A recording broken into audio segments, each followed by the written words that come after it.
voi quando iniziamo? Dobbiamo guardare dritto, giusto? Dritto. Ho imparato questi visi.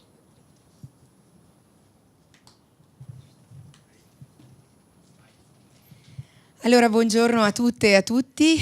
Siamo oggi alla presentazione del libro 6.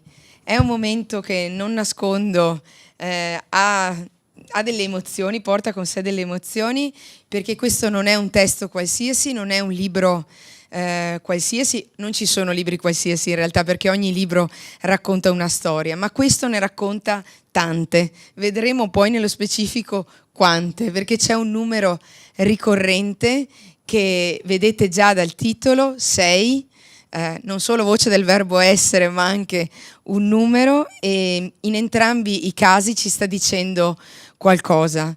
Inizio ringraziando immediatamente le relatrici che sono qui con me stamattina, Arianna Lorenzetto e Maria Laura Rosati, curatrici e scrittrici dell'opera, la dottoressa Rita Chiari che ha fatto un viaggio per venire qui con noi, direttrice dell'UOC Oncologia degli Ospedali Riuniti Marche Nord, Silvia Raviola che poi ci farà un saluto, scrittrice e consigliera di Andos Ovest Vicentino. Saluto e ringrazio per la loro presenza la professoressa Lara Mussolini, ricercatrice della Fondazione Città della Speranza, assieme a lei sempre per Città della Speranza Stefania Fochesato. E poi un saluto davvero particolare, un ringraziamento alle amministratrici e agli amministratori locali presenti che ci tengo a citare una alla volta. Paola Fortuna, la sindaco di Poiana Maggiore, che mi ha fatto conoscere questo libro, questo mondo della medicina narrativa di cui oggi parliamo. Grazie davvero di essere qua. Massimo Borghettini, sindaco di Agugliaro, Stefania Marchesini, la sindaco di Zovencedo, Francesca Rigatto non ha potuto essere qua, la sindaco di Albettone, ma ci porta i suoi saluti, Manuela Vecchiati, sindaco di Nanto, e Tina Ruffin, assessora di Noventa. Ho dimenticato qualcuno? Spero di no. Ringrazio davvero tutte e tutti di esserci. Perché abbiamo scelto di presentare in un luogo così prestigioso e importante per le istituzioni e per la Regione del Veneto, quale il Consiglio, un libro come 6? Ci abbiamo pensato perché è un modo per dare voce. Il libro in sé è un modo per dare voce, perché racconta attraverso esperienze e la creatività di scrittori, ma poi ce lo spiegheranno meglio le nostre relatrici, esperienze di cura, di malattia, esperienze oncologiche che, tornano ad avere una voce. Ce l'hanno nel libro, ma ce l'hanno anche oggi in questa sala, grazie alla potenza delle parole che sono state scritte. La medicina narrativa non è soltanto, e ce lo spiegherà poi benissimo Rita, la dottoressa appunto che oggi ci racconta bene come è nato, qual è stata la genesi di questo progetto. Dicevo, la medicina narrativa non è soltanto un insieme di tecniche, ma è un cambiamento di approccio alla cura, è un modo per rafforzare il rapporto medico-paziente, non soltanto dal punto di vista del paziente, ma anche dal punto di vista appunto del medico. È uno strumento davvero per attraversare momenti difficili e percorsi difficili con una luce diversa, con una voce diversa.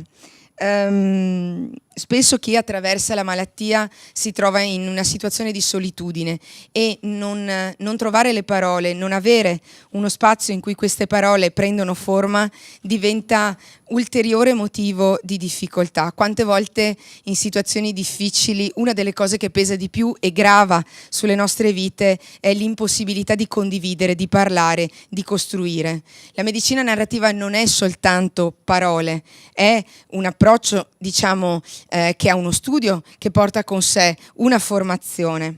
Chiudo e lascio la parola alle nostre relatrici e l'ho scoperta e citata quando ci siamo viste a Poiana Maggiore, la fondatrice del programma di medicina narrativa della Columbia University di New York, Rita Sharon, che con queste parole descrive il percorso In medicina la narrazione della storia da parte dei pazienti è un atto terapeutico fondamentale, perché trovare le parole per contenere il disordine e le relative preoccupazioni dà forma, è un modo per dare forma e controllo sul disordine e sul caos stesso della malattia. Riuscire a dare una forma e controllo al caos è qualcosa che penso sia l'aspirazione di tutti noi anche quando stiamo bene. Provare a farlo quando di mezzo c'è qualcosa che ci colpisce nel fisico e anche psicologicamente è quasi un'azione eroica e certamente di grande efficacia. Quindi il mio grande grazie va a queste donne coraggiose che hanno deciso di mettere in parole esperienze e vite. Passo la parola da subito alla dottoressa Rita Chiari perché credo che ci voglia raccontare, ci possa raccontare qual è stata la genesi di questo percorso. Grazie dottoressa, a lei la parola.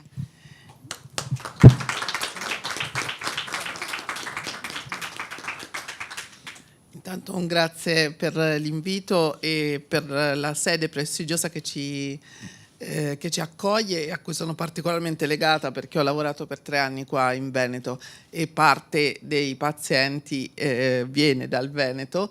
Io sono un oncologo e credo che l'oncologia sia un osservatorio privilegiato sulla vita, non sulla morte.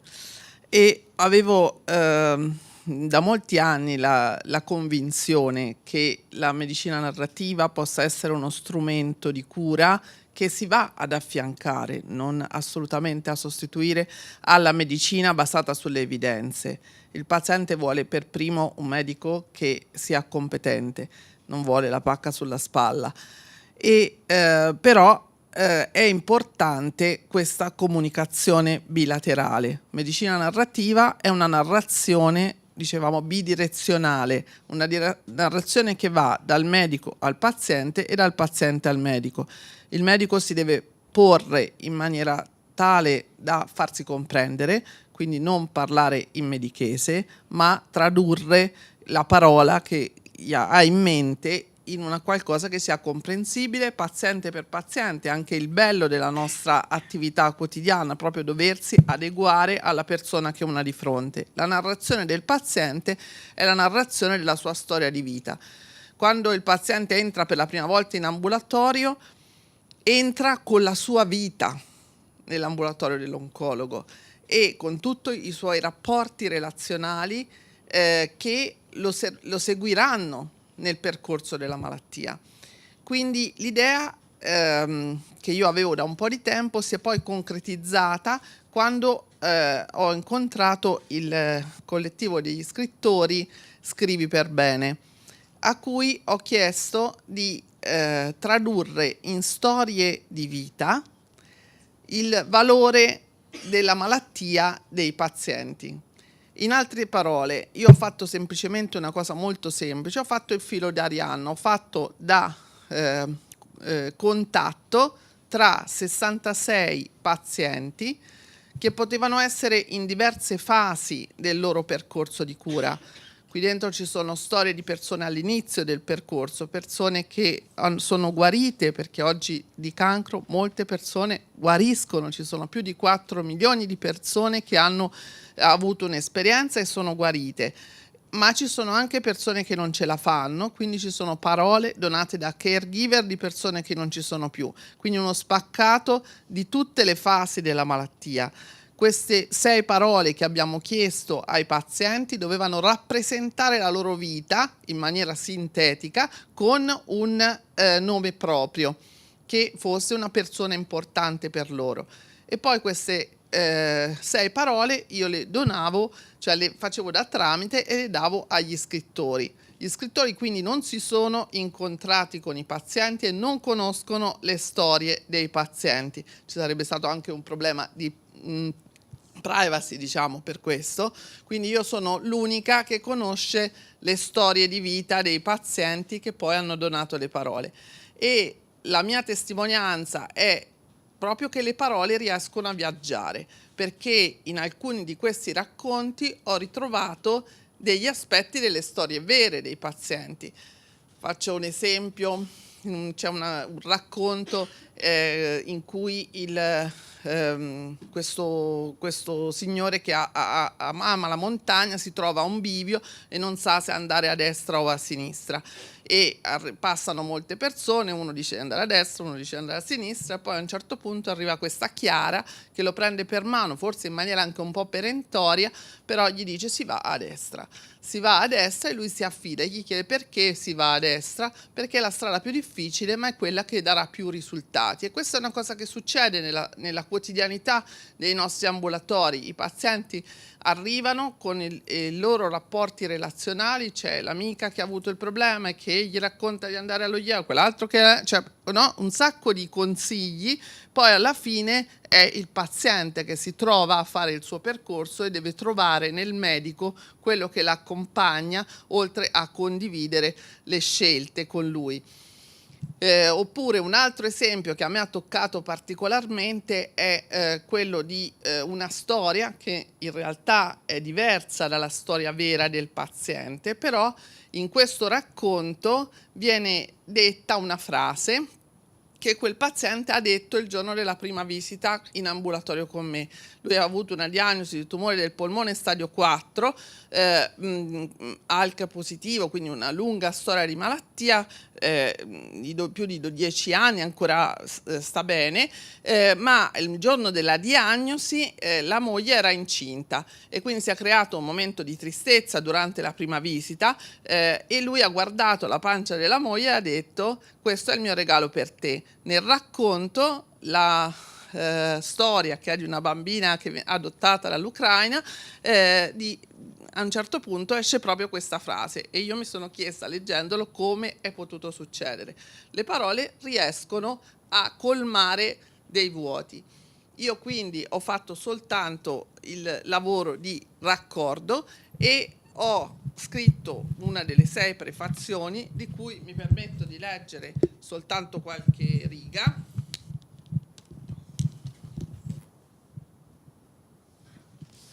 Che ho perso sicuramente.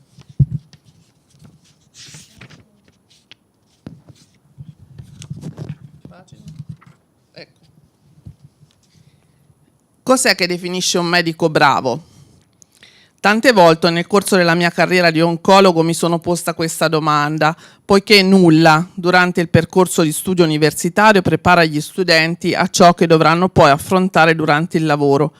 Lo studio, la stanchezza, le difficoltà organizzative, familiari e professionali, i turni, le notti e soprattutto, per chi come me ha a che fare con malattie improvvise e gravi, il dolore.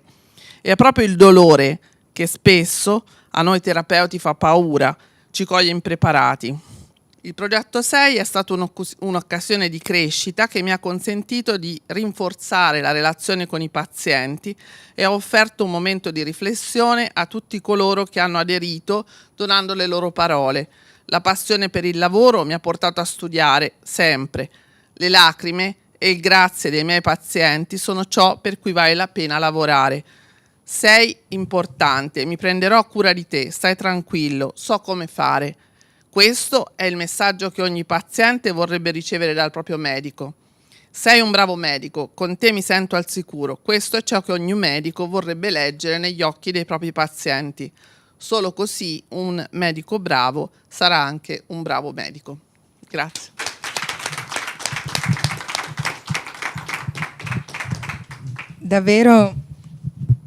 Davvero grazie alla dottoressa Rita Chiari.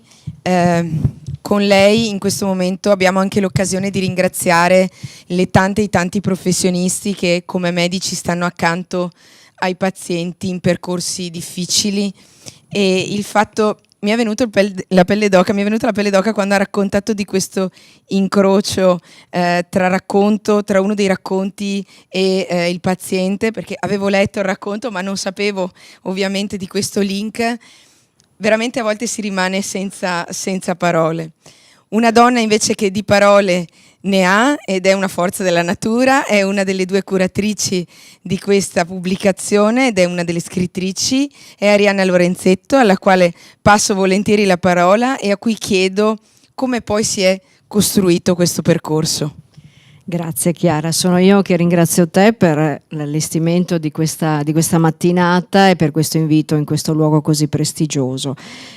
Volevo ringraziare, permettimi, anche tutto l'abbraccio che ho avuto stamattina dai sindaci del Basso Vicentino, dell'area Berica. Ecco, io lavoro in quei luoghi, non sono residente lì, ma veramente mi sono sentita abbracciata e chiama le coincidenze, eravamo in un pulmino in 6 persone stamattina. Ci ho pensato proprio finché parlava Rita Chiari, quindi ecco, a tutto c'è un perché, no? Questo filo di cui parlavamo. E poi volevo ringraziare Stefania Fochesato, Lara Mussolin della Fondazione Città della Speranza, di cui mi onoro di far parte nel consiglio ormai da qualche anno, ed è proprio insomma un altro abbraccio che mi arriva. E poi volevo portare anche i saluti del sindaco del mio paese. Io abito a Borgo Veneto, in provincia di Padova, e purtroppo il sindaco Sigolotto, Michele, stamattina non ha potuto essere con noi per un altro impegno istituzionale al quale non poteva rinunciare, però ecco, so che probabilmente ci sta anche seguendo in streaming. Allora, che dire, fatto i ringraziamenti, prendo a prestito, Chiara, una delle tue parole durante il tuo bellissimo intervento iniziale: voce. Più volte nel tuo discorso hai pronunciato questo termine. Ecco, noi con la voce parliamo, usiamo le parole, poi la parola diventa anche scritta. Noi questa voce abbiamo desiderato, attraverso il coordinamento della dottoressa Chiari, abbiamo desiderato di metterle proprio nero su bianco. Sono appunto parole donate. Io sono appunto coautrice, curatrice. Volevo nominare anche gli altri curatori, perché magari sono anche all'ascolto. Allora, tra i curatori, che sono 6, ci sono Alessandra Benni, Maura Bussotti, che abbiamo con noi in sala, Michele Cardinali, ci sono io, c'è Maria Laura Rosati, alla quale tra poco passeremo la parola, e Fabiana Taddei. Ecco, abbiamo voluto dar vita a questo progetto per affinché questa voce potesse arrivare a più persone. La medicina narrativa, ce l'avete già spiegato molto bene questa mattina, serve a questo, serve a tradurre anche in uno scritto, in una forma rappresentativa delle nostre emozioni, del nostro vissuto. Questa rappresentazione in questo caso è fatta in maniera letteraria, ma potrebbe essere anche fatta in maniera artistica. Penso a una fotografia, a un quadro, a un'opera pittorica. Ecco, io credo che trasmettere le emozioni attraverso qualcosa poi di tangibile, che si possa proprio trasferire e possa anche rimanere nel tempo e magari trasferire anche alle generazioni, sia una cosa che ha un peso proprio, un peso molto importante. E quindi mi sono trovata a bordo di questo percorso, perché avevo conosciuto la dottoressa Chiari alla presentazione di un mio primo libro. Tra l'altro avevo scritto un libro che non sapevo, ma era un libro di medicina narrativa, ecco. A distanza di tempo, io l'ho pubblicato nel 2013, quindi è passato un po' di tempo, grazie. A distanza di tempo, insomma, tutto torna, no? Questo filo che ci lega. Ed eccoci quindi a bordo. Lei mi aveva detto: no, dobbiamo fare qualcosa insieme. Quel qualcosa insieme è arrivato questo progetto. Credo non sia stato detto, tra l'altro un progetto a scopo benefico, perché tutti i proventi vanno all'unità diretta dalla dottoressa Chiari per le attrezzature dedicate all'umanizzazione delle cure, se non sbaglio. Quindi ecco, c'è un senso alto, ecco, della cosa. Sicuramente non volevamo fare un business, ma c'era un discorso, diciamo, di solidarietà alla base. Ecco, un po' questo, quindi mi sono trovata insieme a questo gruppo di curatori, con Maria Laura che ci ha coordinati tutti, e ci siamo sentite senza conoscerci un mese intero, quel settembre, Io me lo ricordo, perché tra l'altro per lavoro, ecco, questo aneddoto lo voglio anche raccontare. In quel mese lì ho fatto su e giù dall'Italia parecchio in treno, quindi ho fatto un primo weekend ad Ancona, poi quello dopo ero a Bari, quindi avanti e indietro con il treno da Padova, e poi quello dopo ancora a Firenze. Insomma, questo manoscritto mi ha fatto compagnia.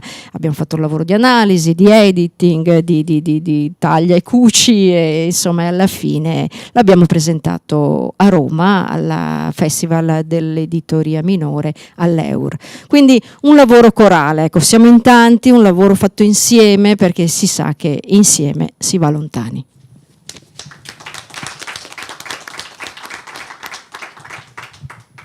...66, non so se l'ho spento, se si sente, sì. 66 scrittori, 66 racconti, 6 parole, 66 donatori. Come si coordina tutto questo? E che cosa ci vuole raccontare Maria Laura di questa esperienza? Grazie a tutti. Sì, io ho fatto la manovalanza, diciamo così, e insieme a Rita abbiamo studiato il progetto. Io ci tengo a dire, lo faccio quasi sempre, sono una paziente oncologica, sono stata una paziente oncologica, Rita mi ha curato come vedete benissimo. Io penso che la parola guarigione esca di rado dalle labbra degli oncologi, però ogni tanto adesso sì. Quindi per me curare questo progetto è stato un grande piacere. Io ho la mia passione, sono medico anch'io, faccio la dermatologa, però ho la passione per la scrittura, e è stato anche una sorta di omaggio, di ringraziamento per tutto quello che Rita ha fatto per me, che come vedete insomma sono uscita da una situazione che era veramente drammatica. E in questi anni è nato un gruppo di scrittura che si chiama Scrivi per Bene, coordinato da me e da Maura Bussotti, e abbiamo fatto diversi progetti con questo gruppo fluido e inclusivo anche di scrittori che vengono da tutta Italia. Uno di quelli di cui siamo più fieri, oltre a tanti progetti anche per aiutare gli animali in difficoltà, noi abbiamo questo amore per gli animali, quindi molti progetti sono stati dedicati a migliorare le condizioni degli esseri più fragili. È un libro che si chiama Acqua, con il quale abbiamo costruito un pozzo in Malawi. Se guardate su Facebook, sul mio profilo, ci sono le foto pubblicate qualche anno fa, abbiamo fatto subito in tempo prima del lockdown, e quindi Scrivi per Bene ha firmato anche questo progetto. 66 scrittori che io e Maura abbiamo conosciuto in giro per l'Italia, ma come ripeto non sono figure fisse, no? Cambiano in continuazione, si aggiungono, qualcuno se ne va, poi ritorna, e poi ne aggiungiamo altri a seconda anche del progetto che vogliamo portare avanti. E che cosa abbiamo chiesto a questi scrittori? Abbiamo chiesto di prendere queste parole e di farne un racconto, che non doveva essere necessariamente un racconto di malattia, perché avremmo avuto racconti simili. Purtroppo le storie di malattia, come quelle di violenza, si somigliano tutte, e quindi sarebbe venuto un racconto che poi avrebbe anche un po' spaventato, no? Quando ho cominciato a parlare di questo progetto, molti mi dicevano sì, te lo compro il libro per beneficenza, ma non lo voglio leggere perché mi impressiona. Invece no, qui la malattia c'è, guardate la copertina, questo abbiamo voluto dire con quest'ombra, c'è, perché qui dentro ci sono 66 persone malate, però guardate, l'ombra è un'ombra attiva, cammina, vedete sotto si vede una scarpa, va avanti, così come facciamo noi malati durante la malattia.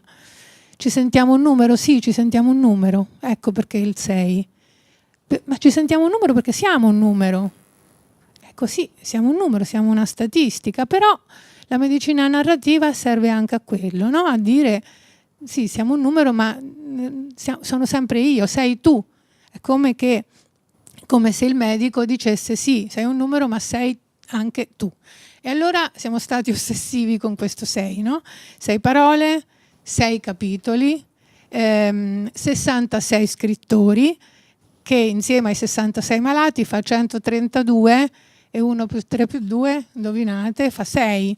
Dove ci siamo messi? I racconti non sono firmati, perché donare 6 parole o donarne 6.000, come abbiamo chiesto agli scrittori, o 600 no, 6.000 battute, spazi inclusi, sì, è uguale. Chi dona 6 o chi dona 600 è sempre un autore, per cui non abbiamo fatto distinzione fra chi ha scritto e chi ha donato. E per me è stato bellissimo quando abbiamo presentato il progetto, ancora il libro non c'era, ne stavamo parlando, lo stavamo preparando al congresso di Rita a Pesaro, dove sono stati invitati anche i pazienti donatori di parole. Per me è stato bellissimo che quando si avvicinavano queste persone mi dicevano: io sono un donatore. E era bellissimo che non si presentavano come pazienti, ma come donatori. A me è piaciuta tantissimo questa cosa.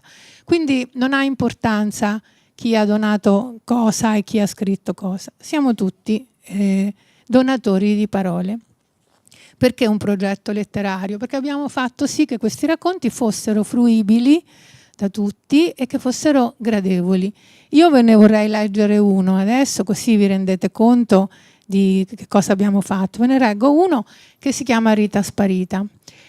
Abbiamo chiesto anche agli autori di inserire nel titolo una delle parole donate, e tra i nomi propri donati dai pazienti più di uno ha donato il nome Rita, in omaggio alla dottoressa Chiari, perché appunto abbiamo chiesto il nome di una persona importante e per molti pazienti la persona più importante, è vero, perché in quel momento, ve lo dico per esperienza, la persona più importante della tua vita è la persona a cui tu affidi la tua vita e che è la persona che ti cura.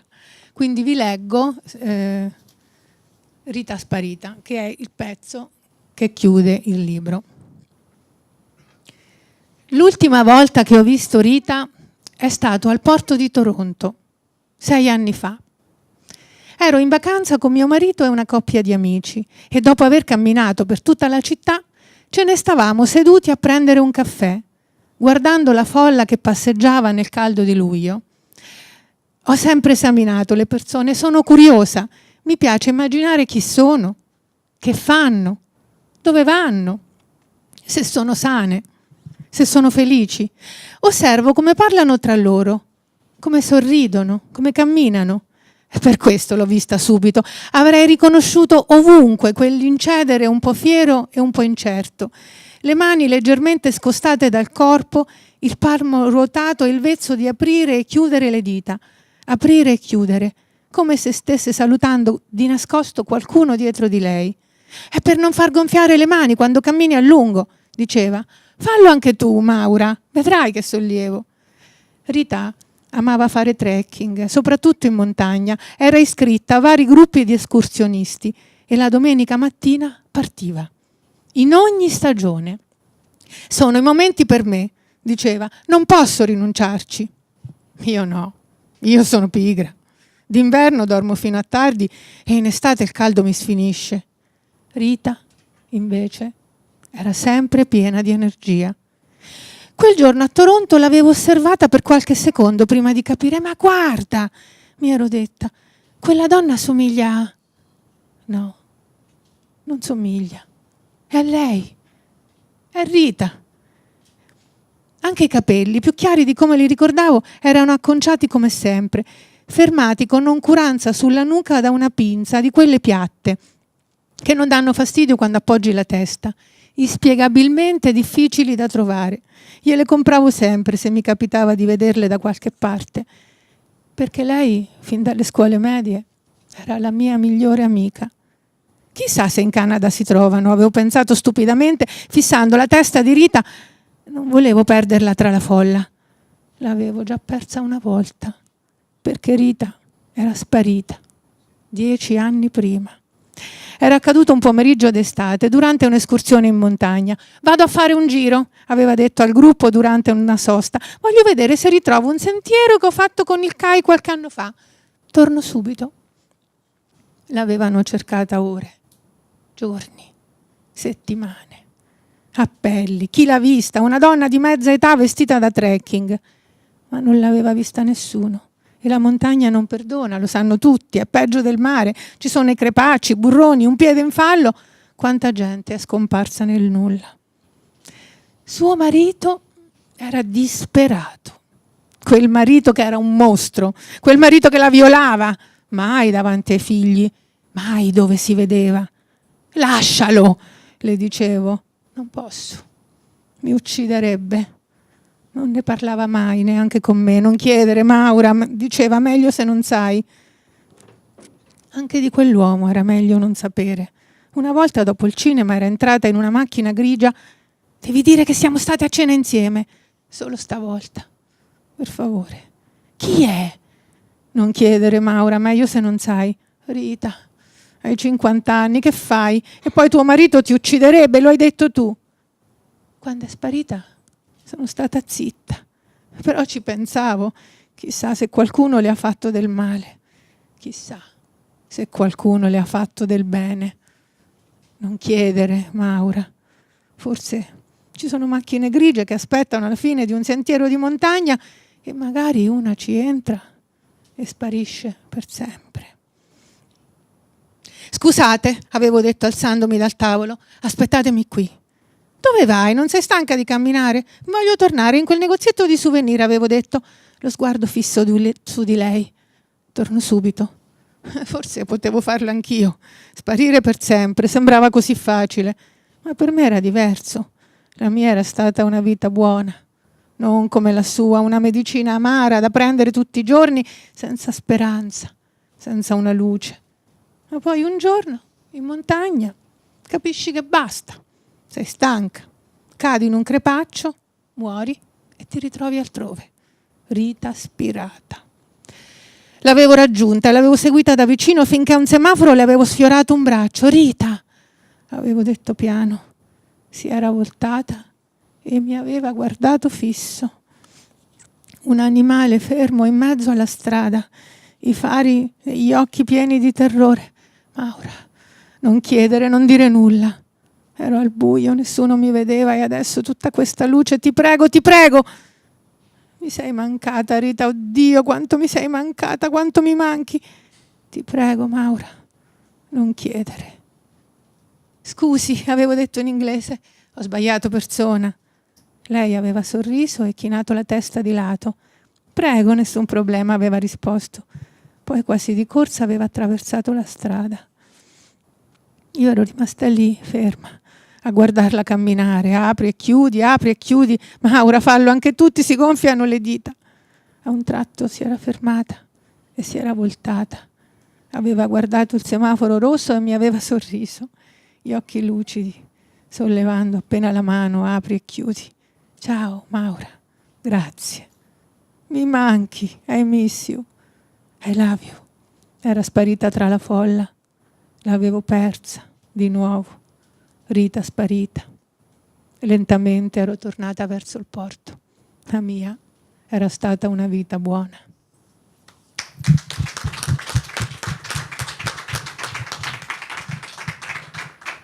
Grazie davvero di cuore di aver condiviso l'ultimo racconto di Sei.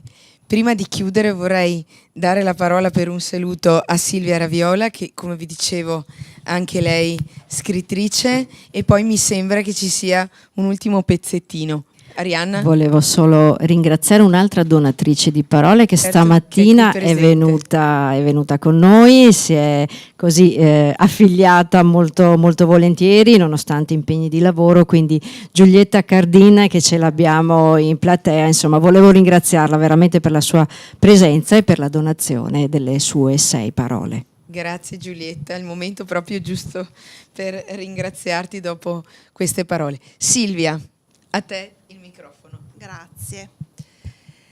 Come sono arrivata qui oggi? La mia storia comincia a 29 anni. Una diagnosi di cancro, uno tsunami che sembrava aver portato solo devastazione e dolore. Invece, grazie ad un centro d'eccellenza qui in Veneto, fatto di professionalità, persone, ma soprattutto passione e cuore, ho affrontato la malattia con coraggio e fiducia. Una volta guarita, la sofferenza ha lasciato spazio alla gratitudine. guarito il corpo, guarita l'anima. Queste emozioni buone ho deciso di trasformarle in dono, donare il mio tempo, la mia esperienza. Non sempre si ha la fortuna di trovare l'eccellenza ed il cuore. Quando Arianna mi ha proposto di partecipare a questo progetto, non avevo ben capito in cosa consistesse, ma ho intuito che tutto il suo entusiasmo avrebbe portato a qualcosa di buono e soprattutto di utile. Le parole hanno un grande valore, impariamo ad usarle. Sei non solo un numero, sei molte altre cose, anima unica e preziosa.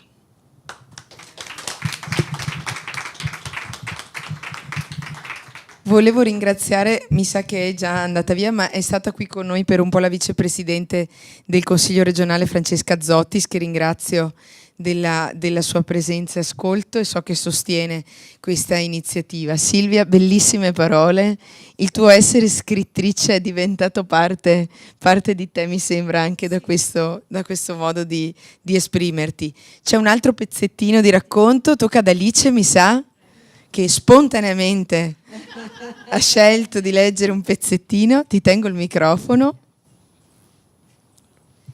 Mi chiamo Gioia, ho 25 anni e pensavo che la vita mi stesse regalando ciò che c'era di meglio in questa terra, la serenità, l'amore, quel senso prezioso di invulnerabilità. Il futuro che era rosa, il futuro che era mio. Invece un giorno arriva un cataclisma che mi costringe ad abbandonare la mia casa, il mio porto sicuro, una quotidianità fatta di leggerezza vissuta fra lavoro, amici e famiglia. Mi mancano tanto quei giorni. A volte mi sembra di non poter più respirare e capisco il valore di momenti che prima sembravano banali, inutili, a volte noiosi. Ho capito che la condivisione della sofferenza ha un potere enorme, allevia paure e preoccupazioni. Se si ha la fortuna di incontrare chi può aiutarti a trovare un nuovo equilibrio, è tutto più semplice. Il percorso diventa sopportabile e arrivi alla conclusione del tuo cammino arricchita nello spirito, anche se il corpo porta tutti i segni di ciò che hai vissuto. Ma devo ricordare che non sono sola. Adesso sono più forte, perché so cosa si prova a perdere tutto. Adesso non vedere il futuro mi fa apprezzare il presente. La vita è fatta di momenti, occasioni, situazioni che possono cambiare, ma io mi chiamo Gioia e il mio nome è il mantra che mi ricorda qual è lo scopo di questa mia vita. Mi ricorda ogni volta la rinascita, perché il carico, quando è troppo, si può dividere, perché il mio corpo, nonostante tutto, è qui con me e posso tornare a casa.